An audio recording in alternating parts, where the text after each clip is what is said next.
Les chemins du bonheur nous surprennent souvent. Je vais vous raconter l'histoire d'un jeune orphelin, humble ouvrier agricole, qui a rejeté la richesse pour ne pas laisser tomber son chien.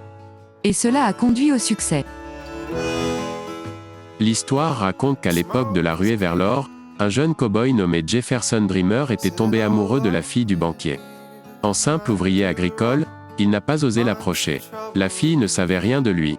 Un jour, il fit un rêve, dans lequel un vieil indigène lui dit qu'il devrait chercher fortune dans les mines d'or, mais quoi qu'il arrive, il devrait toujours écouter son cœur. Whatever happens, you should always listen to your heart. Au réveil, il prit une décision.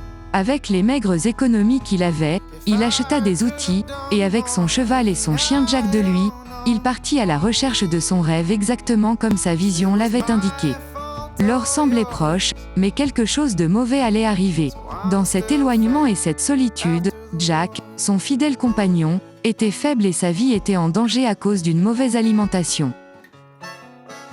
Un matin, un jeune indigène apparut à son camp, accompagné d'un loup. Voyant le chien si délicat, il lui offrit une nourriture qu'il avait apprise des loups. Une formule qui associe viande de bison, d'oiseau et de saumon. Séchée nativement, avec l'ajout d'herbes médicinales puissantes. En quelques jours, Jack a commencé à récupérer et est devenu plus fort que jamais, après quoi le natif a fait ses adieux et s'est perdu dans l'ouest.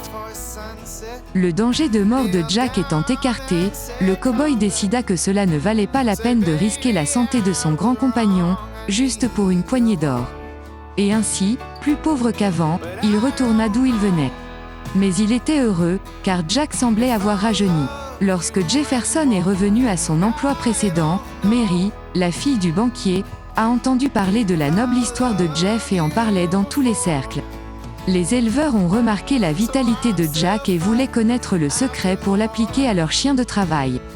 Jeff a commencé à préparer et à vendre la formule. Cette formule que ce mystérieux indigène lui avait apprise. Sa renommée s'est répandue dans toute la région et, en un rien de temps, Jefferson Dreamer est devenu un riche industriel qui a fabriqué et vendu sa formule à tous les éleveurs de l'État. Il a nommé la formule Wolf Legacy, à la mémoire du jeune indigène nommé Black Wolf et des loups qui ont inspiré la formule. Le mariage avec Maria a duré plusieurs jours. Ils ont eu 10 enfants et près d'une centaine de petits-enfants. Et la formule Wolf Legacy a continué à être élaborée pendant des générations. Une industrie fondée par ce jeune homme au cœur noble, qui préférait être fidèle à son chien plutôt que de s'enrichir. Whatever happens, you should always listen to your heart.